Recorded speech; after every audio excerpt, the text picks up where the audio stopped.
안녕하세요. 자, 오늘 만찬 예식 5과 하도록 하겠습니다. 5과는 만찬 예식과 유월절.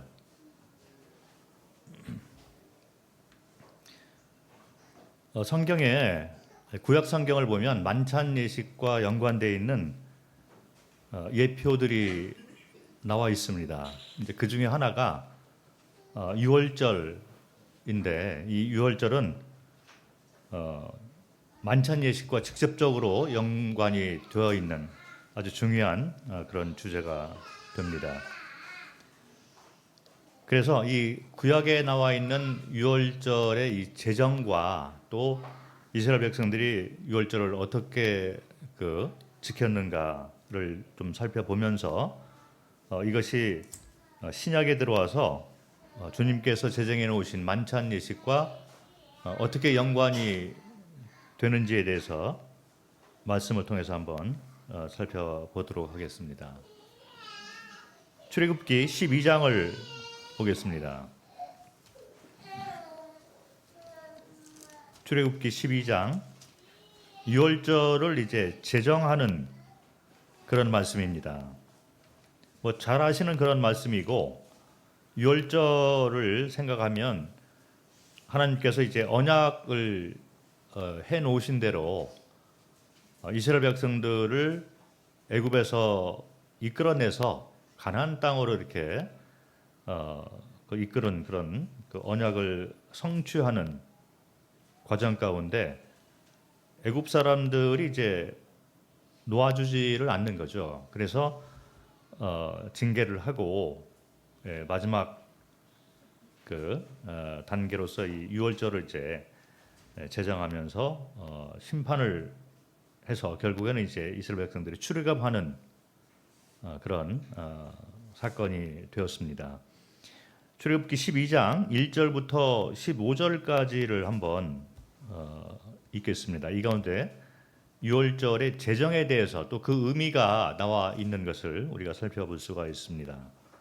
12장 1절 여호와께서 애굽 땅에서 모세와 아론에게 일러 말씀하시되 이 달을 너희에게 달의 시작 곧 해의 첫 달이 되게 하고 너희는 이스라엘 온 회중에게 말하여 이르라 이 달 열흘에 너희 각자가 어린 양을 취할지니 각 가족대로 그 식구를 위하여 어린 양을 취하되 그 어린 양에 대하여 식구가 너무 적으면 그 집의 이웃과 함께 사람 수를 따라서 하나를 취하며 각 사람이 먹을 수 있는 분량에 따라서 너희 어린 양을 계산할 것이며 너희 어린 양은 흠없고 1년 된 수것으로 하되 양이나 염소 중에서 취하고 이달 열 나흔 날까지 간직하였다가 해질 때에 이스라엘 회중이 그 양을 잡고 그 피를 양을 먹을 집 좌우 문설주와 임방에 바르고 그 밤에 그 고기를 불에 구워 무교병과 쓴 나물과 아울러 먹되 날 것으로나 물에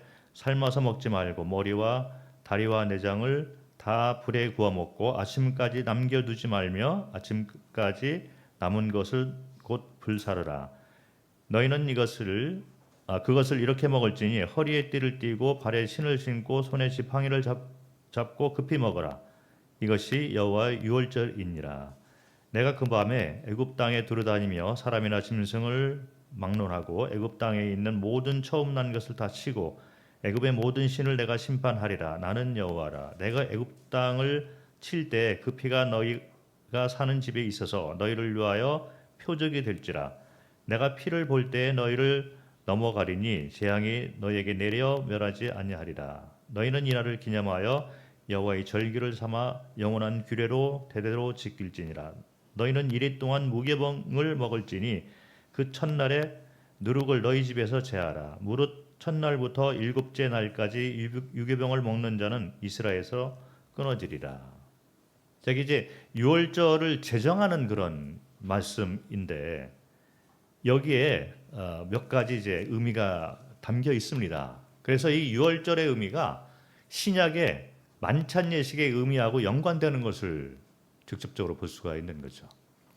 2절에 보면 12장 2절에 보면 너희는 이스라엘 온 회중에게 말하여 이르라. 이 달 열흘에 이 달을 이 절입니다. 이 달을 너희에게 달의 시작 곧 해의 첫 달이 되게 하고. 그래서 유월절의 의미 가운데 하나가 뭐가 되냐면 새로운 시작이라는 거예요. 그래서 이스라엘 백성들의 이 달력이 바뀌게 됩니다. 새로운 날을 이제 계수하기 시작하는 그 첫날을 삼은 거죠. 그래서 새 날의 시작, 새 생명, 새로운 삶의 형태가 시작되는 것이 유월절의 의미 가운데 하나가 됩니다. 그래서 우리가 구원받게 됨으로 인해서 새로운 생명과 새로운 삶, 새로운 날짜, 새로운 시작 이런 의미가 담겨 있다는 것이죠. 그리고 3절과 6절을 보면 회중, 이스라엘 회중이라는 단어를 사용하기 시작을 하는 거예요. 그 유월절의 의미 가운데 하나가 뭐냐면 이때로부터 하나님께서 이스라엘 백성들을 하나의 나라로 명칭을 부리기 시작을 합니다. 그래서 하나님의 백성으로 이스라엘 사람들을 불러 모으는 거죠. 그래서 하나님의 나라, 하나님의 백성. 그래서 그 뒤에 나와 있는 이 이스라엘을 칭하는 이 명칭들을 보면 하나님의 백성, 나라, 군대 이런 명칭으로 부르는 것을 볼 수 있는데 그 시작이 이제 유월절이 되는 것이죠. 우리가 구원받았으면 하나님의 나라에 속한 자가 되고 하나님의 백성이 되고 하나님의 군대로서 삶을 시작하는 그런 의미가 담겨 있습니다. 이렇게 유월절과 또 만찬 예식이 연관이 되는 거죠. 그리고 세 번째 유월절의 의미 가운데 하나가 또 뭐가 있냐면 6절을 보면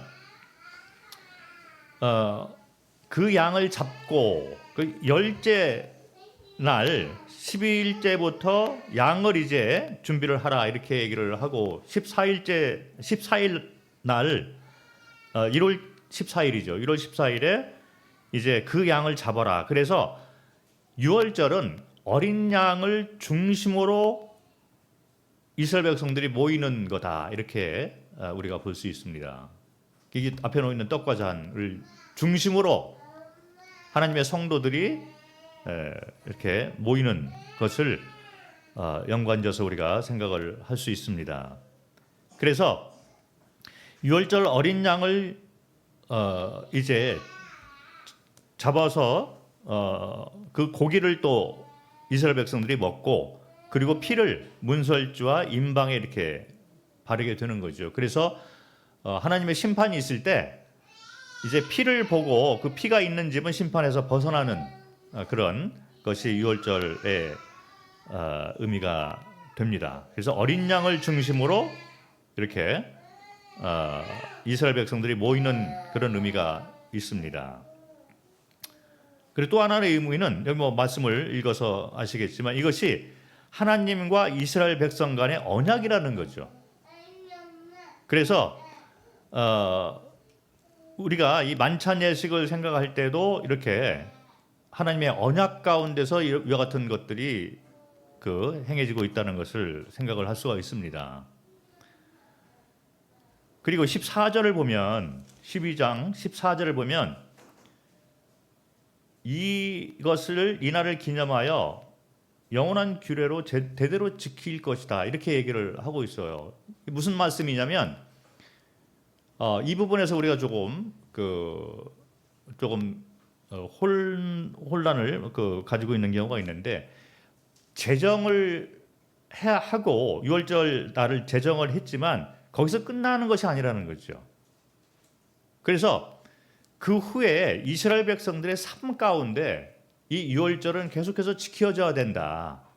이런 의미가 있습니다. 이 무슨 얘기가 되냐면 우리가 드리고 있는 이 만찬 예식은 칭의의 구원에만 속해 있는 것이 아니에요.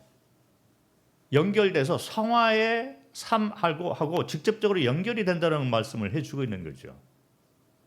그래서 떡과 잔을 앞에 놓여 있는 떡과 잔을 우리가 먹고 마실 때마다 대부분 우리는 우리가 받은 구원 문제하고만 연관을 시키는 경우가 있어요. 근데 그것은 시작이고 여기 나와 있는 것처럼 계속해서 지켜나가는 것을 명령을 하고 있습니다.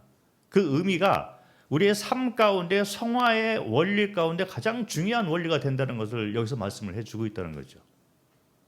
그거는 제가 좀 더 뒤에서 더 말씀을 드리도록 하겠습니다. 그래서 그 이스라엘 백성들의 그 삶 가운데 유월절을 지키면서 15절을 보면 이래 동안 일주일이라는 얘기죠.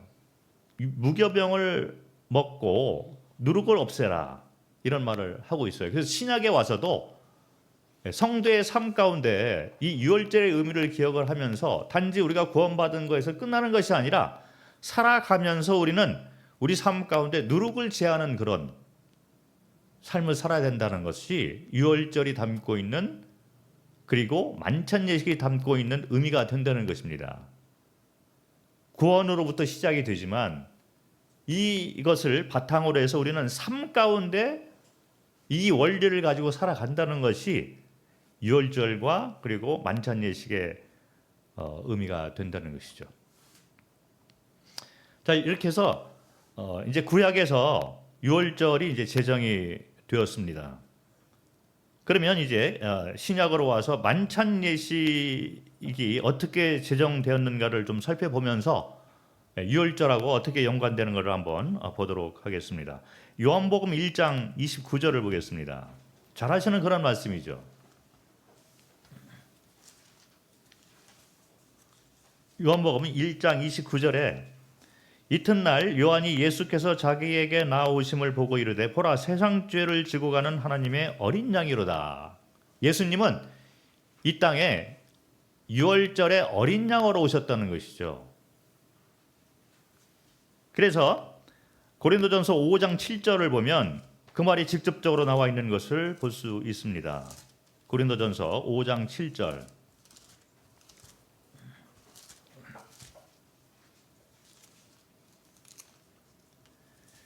너희는 누룩 없는 자인데 새 덩어리가 되기 위하여 묵은 누룩을 내버리라. 우리의 유월절 양 곧 그리스도께서 희생되셨느니라. 직접적으로 표현을 하잖아요. 유월절 양으로 그리스도께서 이 땅에 오셨고 십자가에서 죽으시고 부활을 하셨다는 거죠.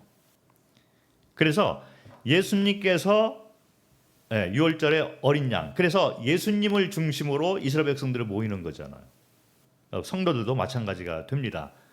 그리고 유월절의 그 절기를 지키는 것이 구약에 하나님께서 명령하신 그런 그 계명이라면 주님께서 신약에 들어와서 만찬 예식을 이렇게 제정을 하시면서 구약에 있는 것을 폐하는 것을 볼 수 있습니다. 자, 한번 말씀을 보도록 하겠습니다. 누가복음 22장.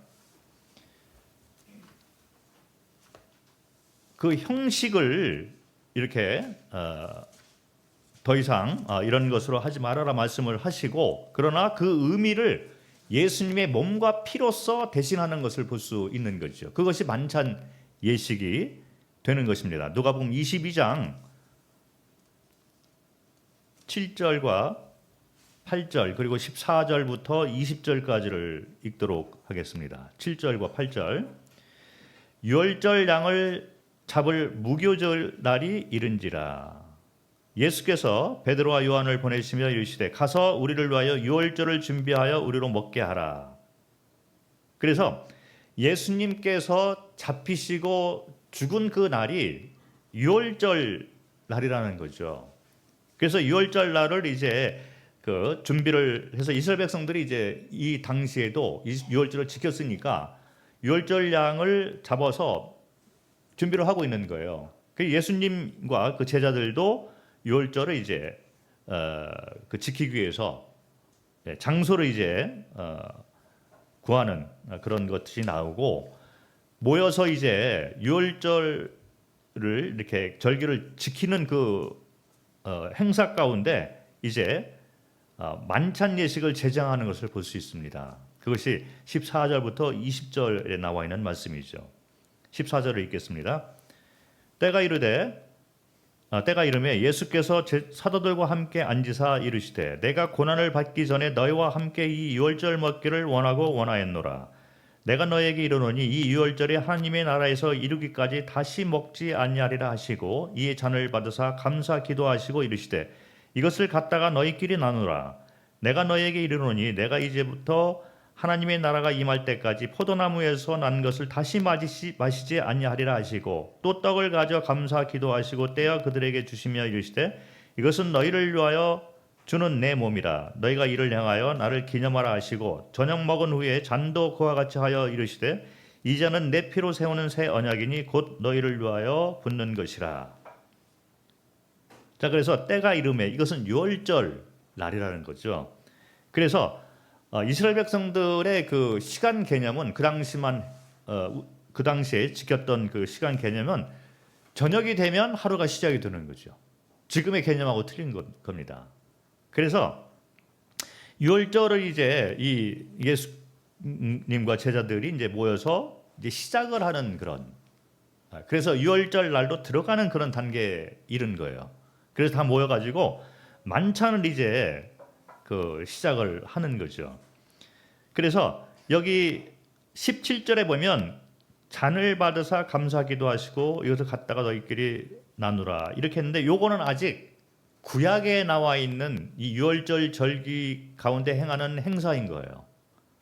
그러면서 18절 그리고 18절을 보니까 16절도 그랬잖아요. 이 유월절을 하나님의 나라에서 이루기까지 다시 먹지 아니하리라. 그리고 18절에 내가 너에게 이르노니 이제부터 하나님의 나라가 임할 때까지 포도나무에서 난 것을 다시 마시지 아니하리라.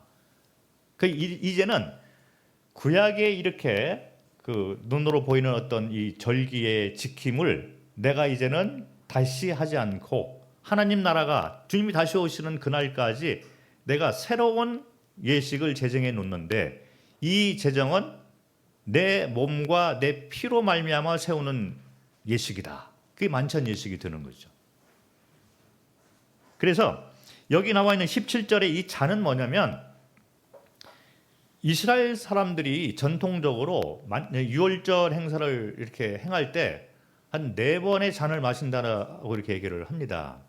요거는 뭐 왜 그러냐면 여기 그 하나님께서 언약을 한 게 있어요. 이게 출애굽기 6장에 보면 출애굽기 6장을 뭐 시간이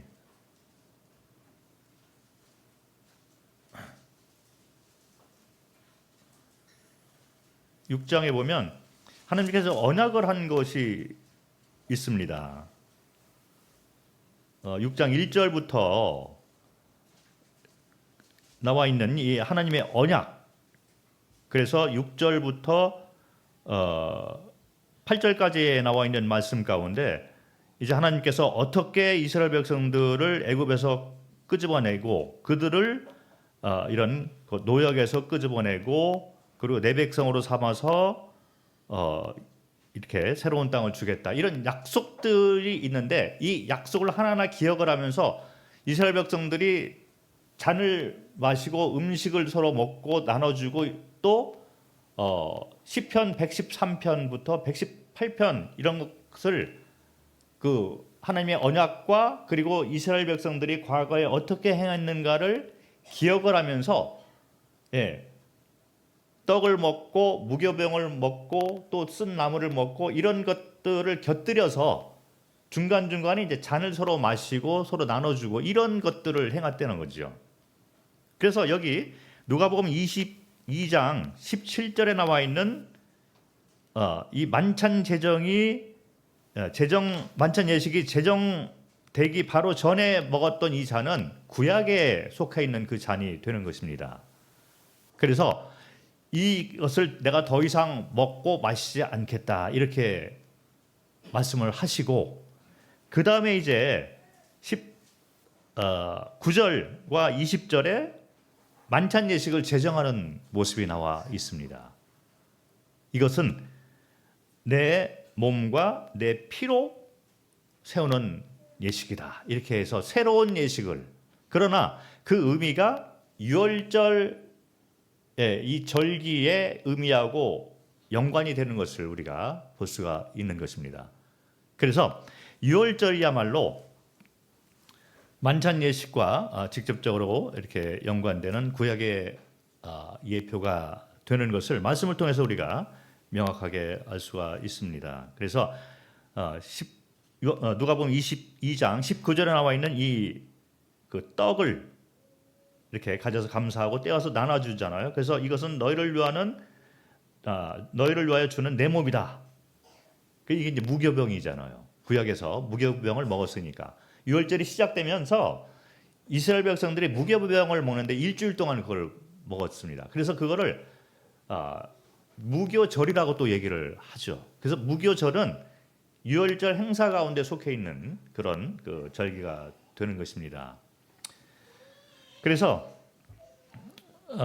무교병으로 이제 이렇게 그 먹으면서 이것은 예수 그리스도의 몸이다 이렇게 대체를 하는 것을 볼 수 있고 20절에 나와 있는 이 잔 이것은 어쩌면 그 성경을 연구하는 분들이 구약에서 이 마지막 절기를 행할 때 마지막 잔이 이제 이렇게 마지막 잔을 이렇게 나누면서 그 잔을 예수님께서 보혈을 통해서 세우는 새로운 언약이다. 이렇게 해서 이 구약의 마지막 잔이 이제는 신약의 만찬 예식의 잔으로 이렇게 대체가 되는 것을 볼 수가 있는 것입니다. 그래서 이스라엘 백성들이 이 유월절을 행하고 그 언약대로 이제 하나님께서 애굽 사람들을 심판을 하셨잖아요. 그 피가 있는 그 집은 심판을 해서 벗어났습니다. 그래서 피의 심판을 하시고 그 다음에 이스라엘 백성들이 이제 출애굽해서 홍해를 건너서 광야를 지나고 그 다음에 가나안 땅까지 들어가는 것을 우리가 역사 가운데 볼 수 있습니다. 구약에는 이스라엘 백성들이잖아요. 그런데 만찬 예식은 이스라엘 백성을 포함한 모든 이방인들이 되는 것입니다. 그래서 예수 그리스도를 믿는 모든 자들이 앞에 보이는 이 떡과 잔의 의미인 이 어린 양을 중심으로 모여서 하나님의 백성과 하나님 나라에 속한 자로서 또 이 땅에서 군대로서 우리가 모이는 거죠. 그래서 이 예수님의 몸, 이 어린 양의 몸이잖아요. 그리고 어린 양의 피인 이 예수님의 보혈로 세운 이 새 언약을 우리가 기억을 하고서 우리에게 베푸신 은혜와 사랑 이런 걸 감사를 드리는 거죠. 그런데 아까 그 출애굽기 12장에 나와 있는 말씀대로 제정에서 끝나는 것이 아니라는 거예요. 구약을 봐도 이스라엘 백성들이 출애굽할 때 유월절이 제정이 되었지만 그 후에 계속적으로 하나님과의 관계가 좋을 때마다 유월절을 계속 지키는 것을 볼 수 있어요. 왜냐하면 그것이 하나님의 명령이기 때문에 그런 거죠. 그래서 유월절은 출애굽한 것에서 끝나는 것이 아니라 이 하나님과의 깊은 관계 가운데서 이스라엘 백성들이 살아가는 모든 순간순간마다 유월절 의미가 다 담겨 있었다는 거죠. 그 원리를 붙잡고 이스라엘 백성들이 살아갔다는 이 자체가 더 중요한 의미가 있다는 겁니다. 물론 우리가 구원받은 것이 제일 중요하잖아요. 그렇잖아요. 그런데 이 구원을 받은 것을 시초로 해서 이 원동력을 가지고 우리가 이 땅에 살아가는 것입니다. 왜 그러냐면 이 땅은 아직 전쟁 중이라는 거죠. 그래서 전쟁을 지나는 한 복판에서 이 만찬 예식을 우리가 하고 있는 거예요. 그런데 주님이 다시 오시면 이 전쟁은 끝이 납니다. 그때 되면 더 이상 우리가 만찬 예식을 할 필요도 없고 하지도 못하는 거죠. 왜 그러냐면 우리가 하늘로 올라가서 예수님을 직접 대면하는 상태가 되기 때문에 상징을 이렇게 보여주고 있는 이 떡과 잔이 필요가 없는 때가 되기 때문에 주님이 오시는 시간 전까지만 우리가 이 땅에서 전쟁 중에 주님을 기억하면서 그 안에서 안식과 승리를 누리는 예식이 바로 만찬 예식이 된다는 거죠. 그래서 구약에 보면 하나님께서 출애굽을 이렇게 이끌어내시고 이스라엘 백성들을 광야와 가나안 땅까지 이끌어가는 여정 가운데에서도 이스라엘 백성들이 유월절을 행할 것을 명령을 하셨어요. 그런데 이 광야에서는 이스라엘 백성들이 하나님과의 관계가 안 좋았습니다. 불순종했잖아요. 여전히 옛 모습이 그대로 담겨 있는 거예요. 출애굽을 했지만 그리고 가나안을 향해서 가고 있지만 광야는 아직도 자기 자신들 이스라엘 백성들이 주인이 아직 확실하게 안 바뀐 그런 상태가 되어 있기 때문에 어떻게 보면 시련의 그런 여정이었습니다. 그래서 광야를 지나는 동안 이스라엘 백성들이 첫 해 출애굽한 후에 애굽에서 나온 후에 첫 해만 유월절을 행하고 그 다음에 광야에서는 유월절을 행하지 않은 것을 볼 수 있습니다. 그리고 요단강을 건너서 가나안 전쟁을 시작하기에 앞서서 길갈에서 다시 유월절이 회복되는 걸 볼 수 있는 거예요. 이것이 또 우리에게 주는 특별한 의미가 있습니다. 말씀을 먼저 보도록 하겠습니다. 민수기 9장 민수기 9장 1절부터 5절 말씀을 읽겠습니다. 광야에서 애굽에서 나온 후에 첫 해가 되었을 때 처음으로 이제 이스라엘 백성들이 광야에서 유월절을 지키는 것을 볼 수 있습니다. 9장 1절 애굽에서 나온 다음 해 첫째 달에 여호와께서 시내 광야에서 모세에게 말씀하여 이르시되 이스라엘 자손에게 유월절을 그 정한 기일에 지키게 하라. 그 정한 기일 곧 이달 넷째 날 해 질 때에 너희는 그것을 지키되 그 모든 율례와 그 모든 규례대로 지킬지니라. 모세가 이스라엘 자손에게 명령하여 유월절을 지키라 하매 그들이 첫째 달 14째 날 해 질 때에 시내 광야에서 유월절을 지켰을 때 이스라엘 자손이 여호와께서 모세에게 명령하신 것을 다 따라 행하였더라. 그래서 제정뿐만 아니라 홍해를 건넌 다음에 첫 해는 광야에서도 유월절을 지킨 것을 볼 수 있습니다. 그런데 그 후에는 광야에서 유월절이 지켜지지가 않는 거예요. 그리고 애굽에서 나온 그 세대들이 갈렙과 여호수아를 빼고 다 죽게 되는 거죠. 광야에서 다 죽게 된 거예요. 그리고 광야를 지나는 동안에 새로운 세대들이 이제 탄생을 하게 됩니다. 그런데 그들은 유월절을 행할 만한 지킬 만한 자격이 사실 안 되는 상태가 되는 거죠. 하나님과의 관계가 이게 올바로 되어지지 않고 그래서 할례 같은 것들을 행하지 않은 거죠. 그래서 요단강을 건너고 그 다음에 가나안 전쟁을 시작하기에 앞서 가지고 이스라엘 백성들이 길갈에 모여 있는데 거기에서 할례를 다시 행하고 유월절을 지키는 걸 볼 수 있습니다. 말씀을 보겠습니다. 여호수아서 5장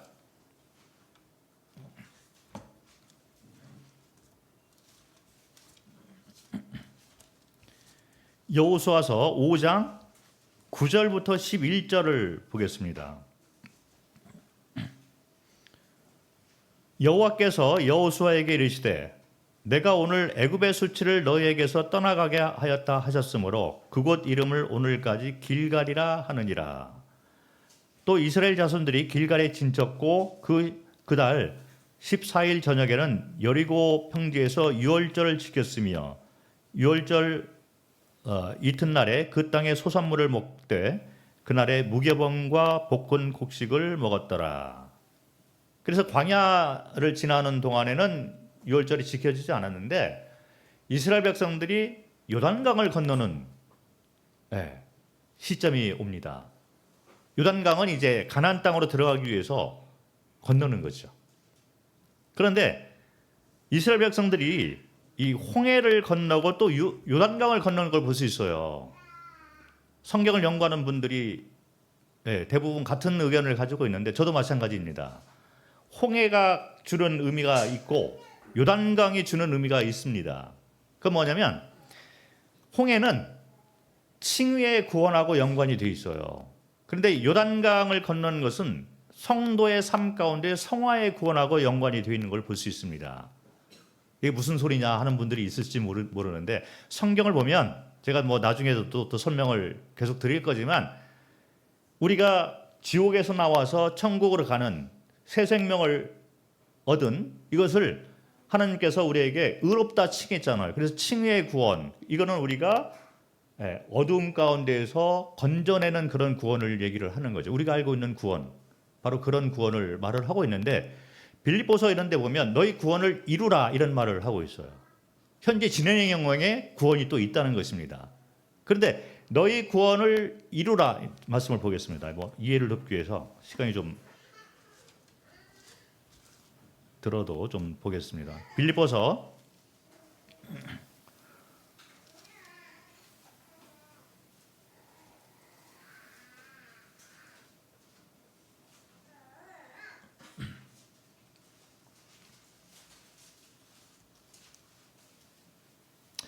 2장 12절을 보겠습니다. 빌립보서 2장 12절. 그러므로 나의 사랑하는 자들아 너희가 나 있을 때뿐 아니라 더욱 지금 나 없을 때도 항상 복종하여 두렵고 떨림으로 너희 구원을 이루라 그랬잖아요. 근데 이게 나의 사랑하는 자들아 해서 빌립보 성도들에게 하는 말씀이거든요.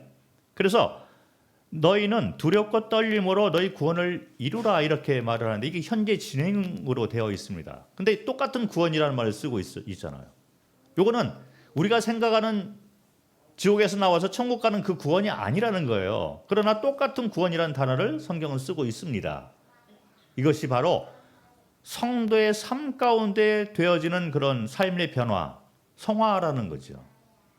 이 구원을 얘기를 하고 있는 거예요. 성경은 이렇게 칭의의 구원을 얘기를 하고 있지만 또 동시에 이 성화의 구원에 대해서 말씀을 해주고 있습니다. 우리 삶이 애굽에서 나온 것에서 끝나는 것이 아니라는 거예요. 살아가면서 광야에서 주님을 배우고 그 다음에 주님을 닮아가고 주께서 원하시는 주인이 바뀌고 재판장이 바뀌는 삶으로 변화되는 것을 성경은 요구를 하고 있습니다. 그것이 바로 성화라는 거죠. 그래서 빌립보서 2장 12절에 나와 있는 이 구원은 성화의 구원을 얘기를 하고 있습니다. 여기서 끝나는 것이 아니라 또 하나의 구원이 있어요. 주님이 다시 오시면 우리 몸이 완전하게 변화가 돼서 영화롭게 된다고 하잖아요. 그래서 주님을 만나는 그 시기가 있는데 이때는 구원이 완성되는 그런 구원을 성경은 또 얘기를 하고 있어요. 로마서를 보도록 하겠습니다. 로마서 13장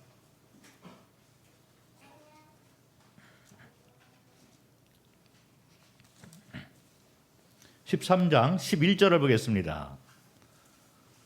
또한 너희가 이 시기를 알거니와 자다가 깰 때가 벌써 되었으니 이는 이제 우리의 구원이 처음 믿을 때보다 가까웠음이라. 자, 여기 보면 주님이 오시는 거를 말을 해주고 있는 거죠. 그런데 어떤 단어를 썼냐면 구원이라는 단어를 썼어요. 그런데 이 구원은 뭐냐면 우리의 구원이 처음 믿을 때보다 가까웠다. 우리가 처음 믿을 때 칭의의 구원이 이루어진 거죠. 그런데 여기 나와 있는 구원이 처음 믿을 때보다 더 가까워졌다. 이 얘기는 뭐냐면 주님이 오실 때가 가까워 왔다는 거죠.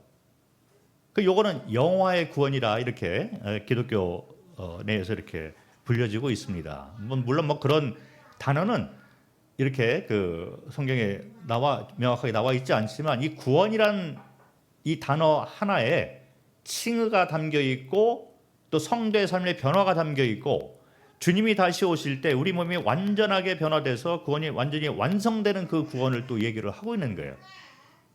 그런데 이런 분류가 잘 안 된 상태에서 성경을 보고 무조건 칭의의 구원만 자꾸 초점을 맞춰서 성경을 해석하려다 보면 많은 성경이 이제 해석이 안 되는 경우가 있습니다.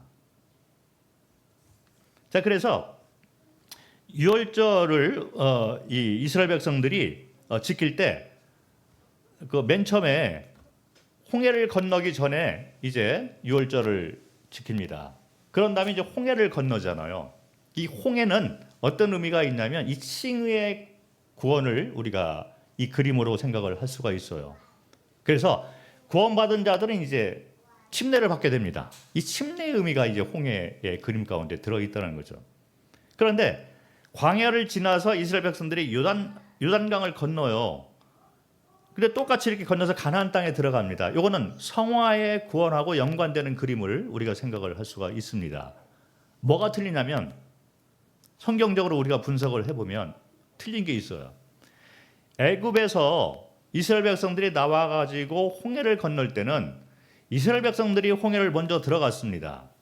그리고 그 뒤에 따라오는 무리들이 또 있어요. 그것은 애굽 군대였다는 거죠. 그런데 홍해를 건너서 부활의 몸으로 다시 나온 사람들은 이스라엘 백성밖에 없었다는 거죠. 자, 이것은 칭의의 구원하고 우리가 연관해서 볼 수 있는 그림인 거예요. 로마서 6장에 나와 있는 그런 모습입니다. 그래서 우리가 물 침례를 우리가 받잖아요. 구원받은 자들은 자기의 신앙을 고백하는데 물속에 잠기고 다시 물속에서 나옵니다.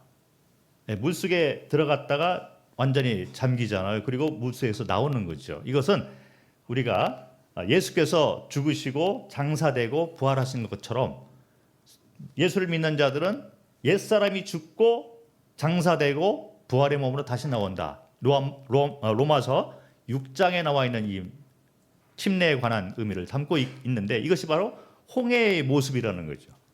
이스라엘 백성들하고 애국 군인들이 같이 들어갔지만 거기서 나오는 무리들은 이스라엘 백성밖에 없었다는 거죠.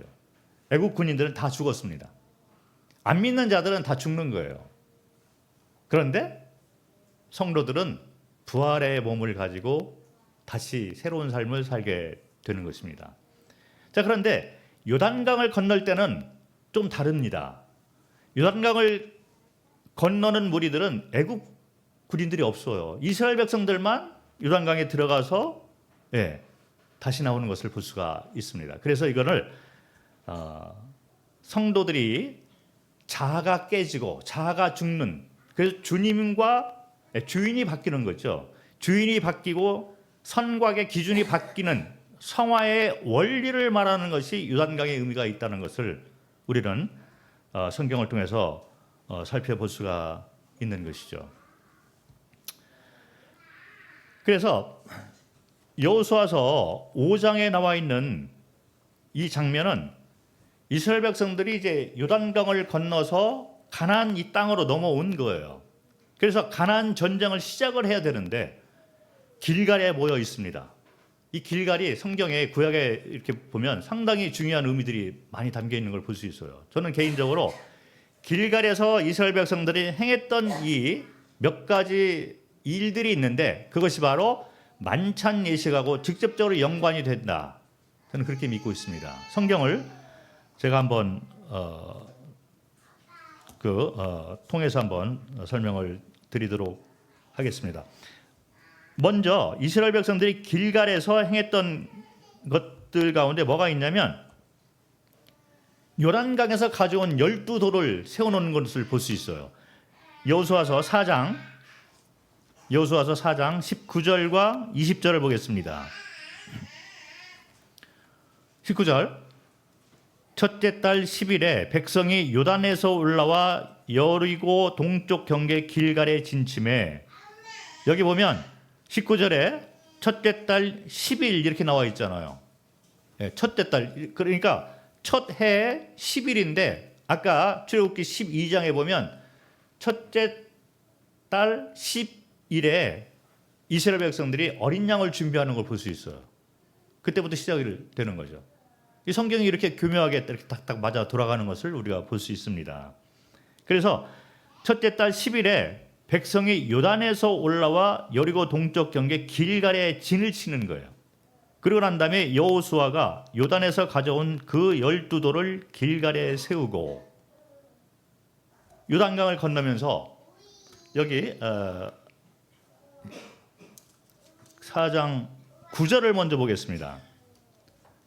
4장 9절, 여호수아가 또 요단 가운데 곧 언약궤를 맨 제사장들의 발이 선 곳에 12돌을 세웠더니 오늘까지 거기에 있더라. 뭐냐면 요단강을 이스라엘 백성들이 건널 때 들어갔습니다. 맨 처음에 이제 언약궤가 가고 제사장들이 그거를 지키고 있는 거죠. 그리고 이스라엘 백성들이 이제 통과를 하는데 언약궤가 쓴 그곳에 요단 강 밑에 12돌을 세워 놓는 걸 볼 수 있어요. 그러고 난 다음에 또 요단강에서 가져온 12돌을 완전히 건넌 다음에 길갈에서 12돌을 또 세우는 걸 볼 수 있습니다. 이건 무슨 의미가 있냐면 자아가 죽고 주인이 바뀌었다는 걸 말씀해 주고 있는 거죠. 이게 성도의 성화의 삶의 원리가 되는 것입니다. 우리는 그리스도께서 죽으실 때 같이 죽은 거예요. 그리고 사실 때 같이 살면서 하나님을 위해서 사는 자가 되었다. 주인이 바뀌었다는 거죠. 선곽의 기준이 바뀌었습니다. 그래서 갈라디아서 2장 20절에 그런 말이 있잖아요. 나는 죽고 그리스도께서 사시는 것이다. 이것이 성도가 살아가는 원리가 되는 것입니다. 우리는 구원받은 거, 이 원리 그대로 그 원리를 가지고 살아가고 있는 거예요. 그래서 요단강에서 이제 가지고 나온 12돌을 길갈에 이렇게 세운 것이 길갈에서 이스라엘 백성들이 행했던 이 첫 번째 사건이 되는데, 이것은 부활 신앙이 되는 것이죠. 나는 죽고 그리스도께서 내 삶의 주인이 돼서 산다. 그 성도들의 삶의 원리 가운데 가장 중요한 것이 뭐냐면 부활 신앙이에요. 성도들이 안 죽는 거죠. 그 광야에서 이스라엘 백성들이 하나님과의 관계가 올바르지 못했던 그 이유가 뭐냐면 옛사람이 아직 살아있는 거예요. 자기 생각이 있고 옛날 방식이 자꾸 생각나니까 옛날로 돌아가려고 하고, 구원받은 성도들이 살아가면서 많은 문제가 생기게 되는데 그 원인이 뭐가 있냐면 자아가 아직 죽지 않았다는 거죠. 여전히 자기가 살아있는 거예요. 내 생각에는 이러이러해. 근데 성경이 말하는 것을 내가 볼 때 내 생각이 자꾸 들어가게 되고, 살아가면서도 성령의 인도하심, 하나님을 주인으로 보시는 그 삶 대신에 자기가 주인 돼서 살아가고 있는 거예요. 구원받은 성도들도 그렇습니다. 그래서 광야의 여정 가운데서 시험을 통해서 이제 연단을 받고 요단강을 건너면서 죽는 거죠. 그래서 요단강 밑에다가 12돌을 세우는 그거를 이렇게 행하고, 그 다음에 이제 요단강을 건너와 가지고 새로운 삶이 되었다. 그래서 길갈에다가 12돌을 세워놓는 것을 볼 수가 있습니다. 이것이 첫 번째 길갈에서 행했던 일이고, 두 번째는 뭐냐면 여호수아서 5장 2절과 3절을 보겠습니다. 그때 여호와께서 여호수아에게 이르시되 너는 부싯돌로 칼을 만들어 이스라엘 자손들에게 다시 할례를 행하라 하시매 여호수아가 부싯돌로 칼을 만들어 할례산에서 이스라엘 자손들에게 할례를 행하니라. 그 4절에 보면 여호수아가 할례를 시행한 까닭은 이것이니 애굽에서 나온 모든 백성 중 남자 곧 모든 군사는 애굽에서 나온 후 광야길에서 죽었는데 그 나온 백성은 다 할례를 받았으나 다만 애굽에서 나온 후 광야길에서 난 자는 할례를 받지 못하였습니다. 그래서 요단강을 건너서 가나안 땅에 들어온 이 이스라엘 백성들은 2세대들이잖아요. 애굽에서 나온 자들이 아니라, 애굽에서 나온 자들은 광야에서 다 죽었습니다. 그리고 갈렙과 여호수아만 들어온 거죠. 그 나머지는 광야에서 태어난 자들이에요. 이들은 할례를 아직 받지 못했기 때문에 가나안 전쟁을 앞두고 할례를 먼저 받는 거예요. 전쟁을 앞두고 할례를 받는다는 것은 몸이 자연스럽지 못하잖아요. 적에게 노출되어 있는 그런 상황인데도 할례를 먼저 받는 것을 하나님께서 명하셨습니다. 할례는 아브라함을 하나님께서 부르시면서 첫 번째 할례를 행하라 이렇게 명령을 하신 거예요. 언약의 의미가 있습니다. 하나님의 백성으로 이스라엘 백성들을 이렇게 삼았는데 그 첫 번째 선조인 아브라함과 하나님이 언약을 할 때 언약의 표징으로 이제 할례를 행하라 이렇게 말씀을 한 것입니다. 그래서 이스라엘 백성들이 언약의 백성들이기 때문에 영적 전쟁을 앞두고 언약의 관계를 다시 회복을 하는 걸 볼 수 있습니다. 이 성도들이 만찬 예식을 행하면서 부활 신앙과 언약을 다시 회복하는 그런 의미가 담겨 있다는 거죠. 그렇게 했을 때 이제 유월절의 이 의미를 생각을 하고 그거를 지켜나가는 그 자격이 이 회복이 되는, 물론 뭐 구원이 없어지는 것은 아니죠. 하나님과의 관계가 올바로 되어졌다는 그런 의미에서 유월절을 지킬 수가 있게 되는 것입니다. 그래서 세 번째 길갈에서 행했던 일이 뭐냐면 유월절을 지키잖아요. 아까 읽었는데 여호수아서 5장 10절을 보면 이스라엘 자손들이 길갈에 진쳤고 1월 14일에 유월절을 지켰습니다. 그리고 무교병을 먹는 것을 볼 수 있잖아요. 자, 이것은 이 어린 양의 몸은 하나님께서 왕과 주인 되는 이것을 드러내는 그런 예표가 됩니다. 그리고 어린 양의 피를, 이거는 언약이잖아요. 그래서 이 피가 있는 집은 심판에서 벗어난, 그래서 선과 악의 기준을 정하시는 재판장이 이렇게 정하셨다는 거예요. 그리스도의 피를 통해서 내가 선과 악의 기준을 정했다. 구원이잖아요. 그래서 이 피는 재판장을 우리가 생각을 할 수가 있습니다. 그래서 어린 양의 몸은 하나님께서 왕과 주인 되시고, 그리고 피는 재판장 되시고, 이런 것을 우리가 생각할 수 있는데 유월절을 생각을 지키면서 그런 하나님과의 관계가 이렇게 회복이 되는 것을 볼 수 있습니다. 그리고 그거를 믿는 자들이 이 어린 양을 중심으로 다시 모입니다. 새로운 또 삶이 이렇게 기억이 되어지는 거죠. 우리가 만찬 예식을 행할 때 우리의 참 주인과 왕과 재판장을 우리가 앞에 기억을 하면서, 그리고 이 어린 양을 통해서 우리는 새로운 날, 새로운 삶, 새로운 여정이 시작되었다. 이것을 우리가 기억을 하는 것입니다.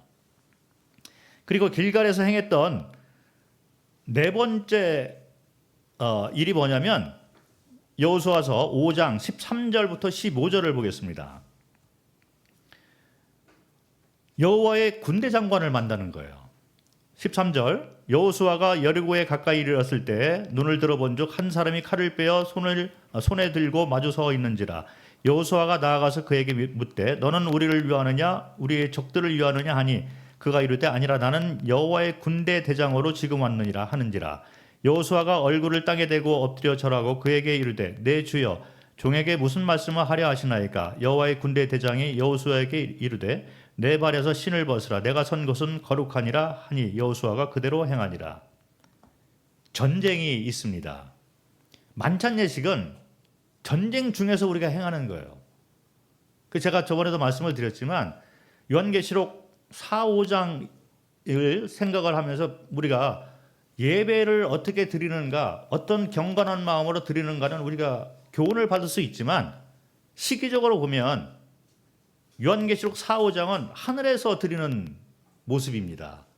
만찬은 이 땅에서 전쟁 가운데 드리고 있는 거예요. 그 시기가 좀 다른 것을 우리가 염두에 둘 필요가 있습니다.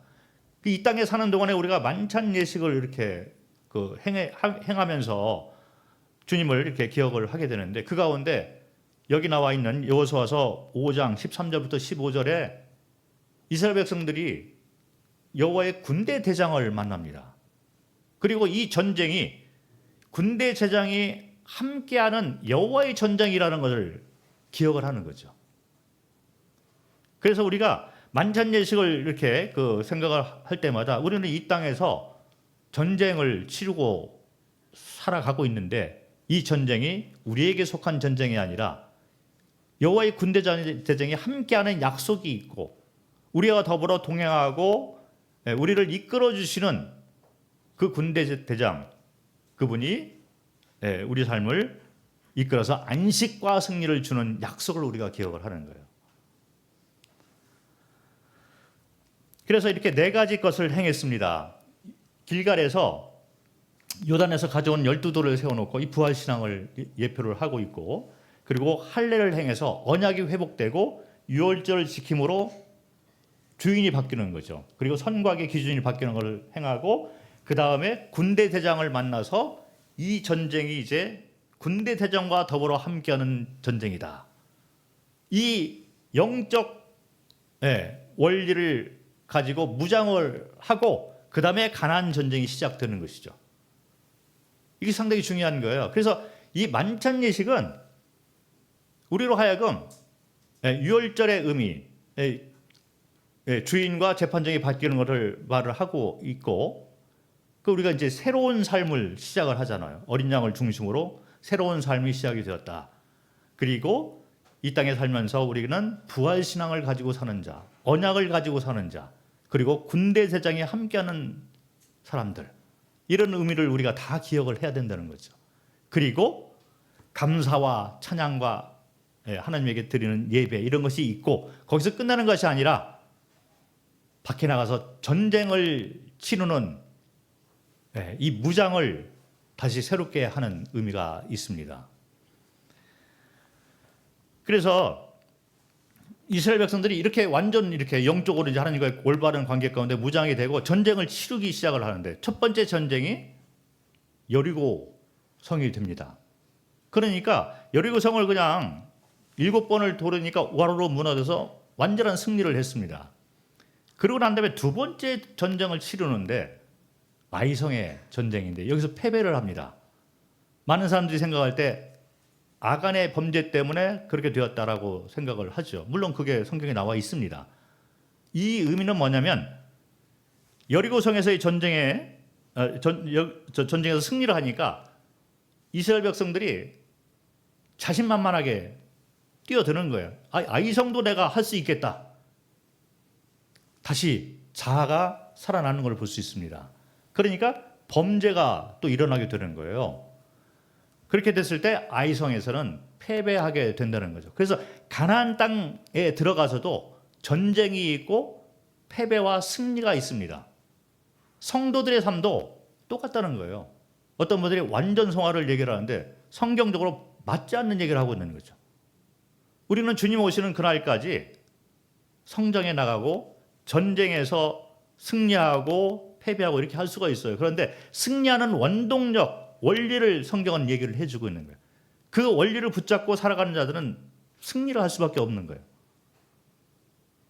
그런데 완전하게 우리가 변화될 때는 주님이 다시 오시는 그날에 완전하게 변화가 되기 때문에 완전 성화는 없다는 거죠, 성경적으로.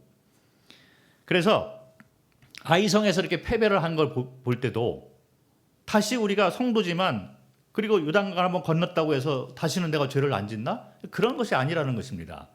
누구라도 다시 이 원리에서 벗어나는 자는 다시 넘어질 수가 있는 거예요. 그래서 아이성에서 패배를 한 후에 이스라엘 백성들이 이제 에발산과 그리심산에서 회개를 합니다. 그러고 난 다음에 이제 본격적으로 가나안 전쟁을 하게 되는데, 이스라엘 백성들이 잡고 있는 원리가 뭐였냐면 전쟁을 길갈에서부터 시작을 하는 거예요.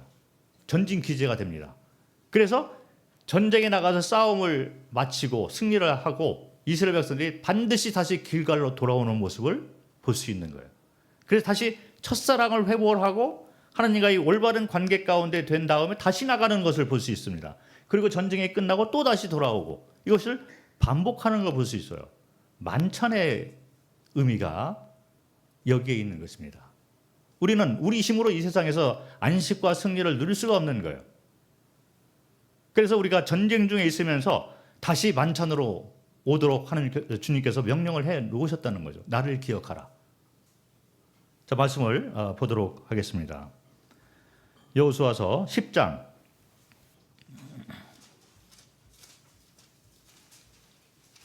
7절. 여호수아가 모든 군사와 용사와 더불어 길갈에서 올라가니라. 길갈에서부터 시작되는 걸 볼 수 있습니다. 그리고 난 다음에 전쟁을 치르고 15절을 보겠습니다. 여호수아가 온 이스라엘과 더불어 길갈 진영으로 돌아왔더라. 다시 돌아오잖아요. 그리고 또 전쟁을 하러 나갈 때 길갈에서부터 시작해서 또 다시 돌아오는 걸 볼 수 있어요. 43절을 보겠습니다. 10장 43절. 여호수아가 온 이스라엘과 더불어 길갈 진영으로 돌아왔더라. 다시 길갈로 돌아와서 첫사랑을 다시 회복을 하고 하나님과의 관계가 올바로 된 상태에서 다시 전쟁을 하러 가는 거죠. 그래서 이것이 반복해서 나오는 것을 우리가 볼 수가 있는데, 점점 이제 이 전쟁이 점점 이렇게 내륙 쪽으로 이렇게 들어갑니다. 이 길갈은 요단 서쪽에 요단강 건너서 이제 막바로 전쟁을 시작하기 때문에 가나안 전쟁의 초기에는 길갈이 전진 기대가 되었어요. 그 이스라엘 백성들이 싸우고 돌아올 만한 거리 있을 때는 다시 돌아와서 길갈에서 다시 회복을 하고 다시 나갔다는 거죠. 그런데 내륙으로 점점 더 깊이 갈수록 길갈로 돌아오는 거리가 멀잖아요. 돌아오지 않고 이제는 실로 쪽으로 옮기는 걸 볼 수 있습니다. 그리고 이것이 나중에 예루살렘이 돼요. 그리고 거기에 성전이 세워져서 이 영적 원리는 그대로 지속이 되고, 신약에 들어와서 이 예루살렘의 성전이 어디에 있습니까? 우리 몸속에 있는 거예요. 우리는 성전이잖아요. 우리가 이 땅에서 전쟁을 치를 때마다 우리는 우리 안에 내주하고 계시는 하나님에게로 다시 돌아가야 된다는 거죠. 길갈로 돌아갔더라. 이것이 성도 삶의 원리인 거예요. 그리고 가시적으로 그걸 보여주기 위해서 이제 앞에 놓여 있는 만찬 예식을 우리가 행하고 있는 것입니다. 우리는 만찬 예식을 통해서 부활 신앙을 붙들고 있어야 되고, 그 다음에 하나님과의 언약, 할례 의미가 있잖아요. 그리고 유월절의 의미, 이분이 나의 생명의 근원이고 나의 왕이고 주인이고 이분이 선과 악의 기준을 정하는 것이지 내가 정하는 것이 아니다. 세상이 정하는 것이 아니다. 이분이 나의 재판장이다. 그리고 이분이 나를 의롭게 하셨다. 주님의 보혈로. 새 언약이잖아요. 그리고 거기서 끝나는 것이 아니라 군대 대장으로 이 땅에서 나를 안식과 승리로 이끄는 주님, 이거를 기억을 해야 된다는 거죠.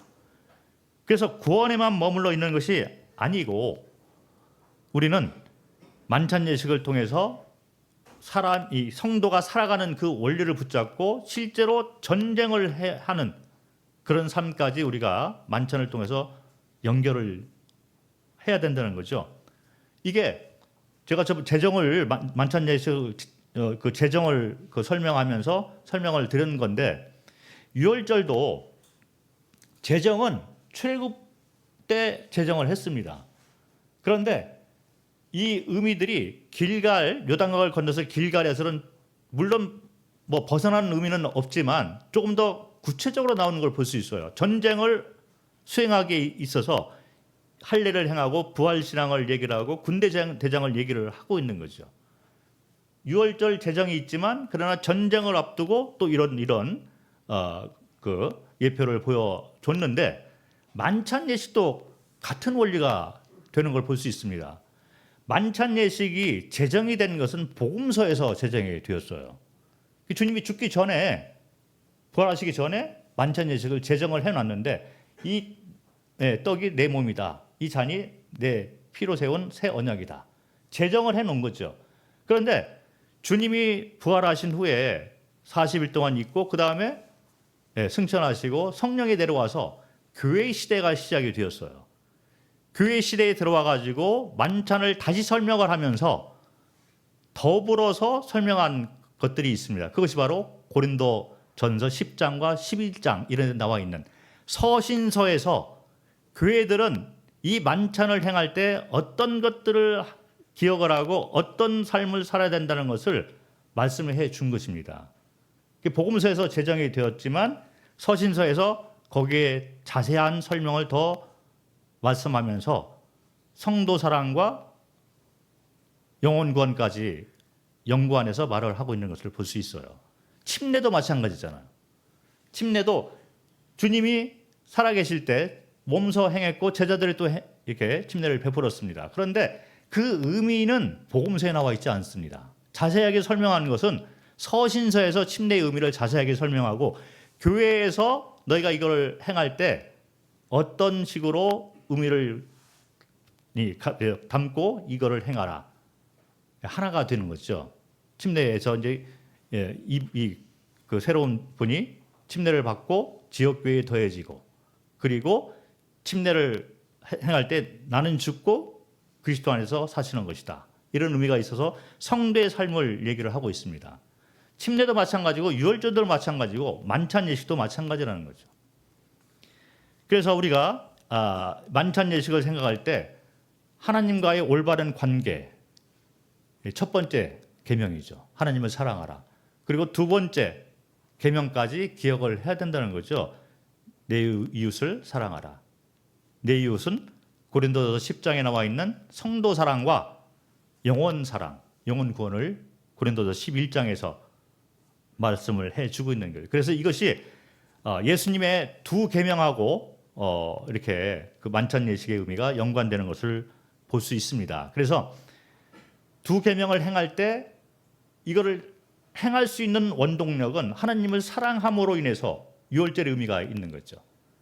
부활신앙의 의미가 있고 할례의 의미가 있고, 이걸 통해서 군대대장이 그 의미가 있는, 이걸 통해서 우리가 이웃을 사랑할 수가 있다는 그런 의미가 담겨 있습니다. 말씀을 몇 군데 잠깐 보시고 우리 말씀을 정리하도록 하겠습니다. 만찬 예식을 우리가 생각을 하면서, 그래서 신약에 와서는 그런 말을 계속 해주는 걸 볼 수 있어요. 아까 고린도전서 5장 7절을 읽었는데 8절을 또 보면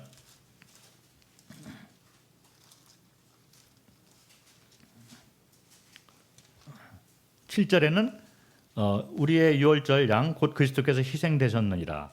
8절에 보면 그 다음에 이제 성도의 삶을 또 얘기를 하는 걸 볼 수 있습니다. 이러므로 우리가 명절을 지키되 묵은 누룩으로도 말고 악하고 악에 찬 누룩으로도 말고 누룩이 없이 오직 순전함과 진실함의 떡으로 하자. 자, 그래서 이거는 구원받은 성도들이 어떻게 살아야 되는가, 진실함과 순전함, 누룩이 없는 그런 삶을 살아라, 이렇게 연관해서 말하는 걸 말하는 걸 볼 수가 있습니다. 그리고 로마서 6장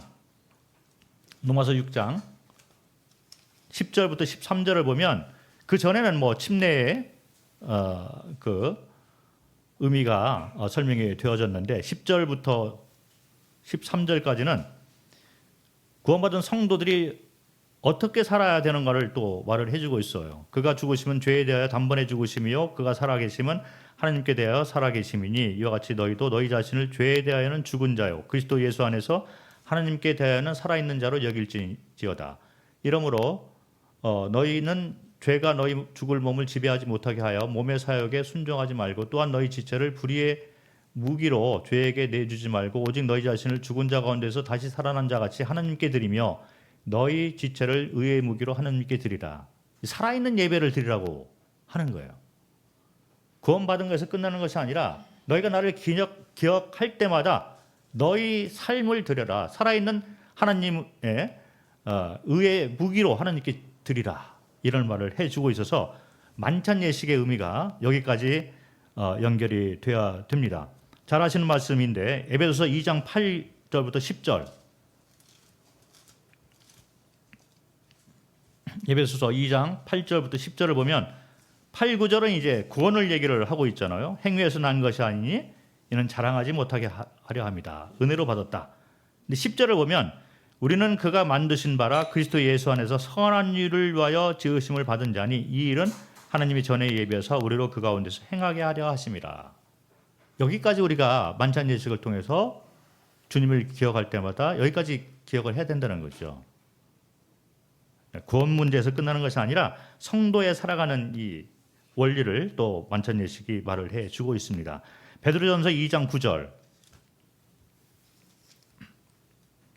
베드로전서 2장 9절에 그러나 너희는 택하신 족속이여 왕같은 제사장들이여 거룩한 나라여 그의 소유가 된 백성이니, 여기까지는 구원을 얘기를 했습니다. 이는 너희를 어두운 데서 불러내어 그의 기한 밑에 들어가게 하신 이의 아름다운 덕을 선포하게 하려 하심이라. 구원받은 자가 이런 삶을 살아야 된다는 거죠. 아름다운 덕을 선포하게 하려 합니다. 우리가 이 땅에 남아있는 이유가 바로 이런 데에 있는 것입니다. 그리고 이 전쟁 가운데서 이 만찬 예식을 우리에게 제정을 해 놓으셨어요. 그리고 만찬 예식을 중심으로 너희가 모이고 이거를 너희가 먹고 마실 때마다 나를 기억을 하는데 나는 너희의 왕과 주인과 재판장이다. 그리고 군대 대장으로 내가 너희와 지금 함께 하고 있기 때문에 이 전쟁에서 너희는 안식을 누리고 승리를 누릴 수 있는 자들이다. 그리고 난 다음에 이 관계가 회복이 올바로 된 다음에 밖에 나가서 우리가 전쟁을 치르면서 살아있는 예배를 드리기를 원하는 것입니다. 이것이 바로 만찬 예식과 유월절 의미가 직접적으로 연관되는 그런 말씀의 교훈인 것으로 믿게 됩니다. 오늘은 여기까지 하겠습니다.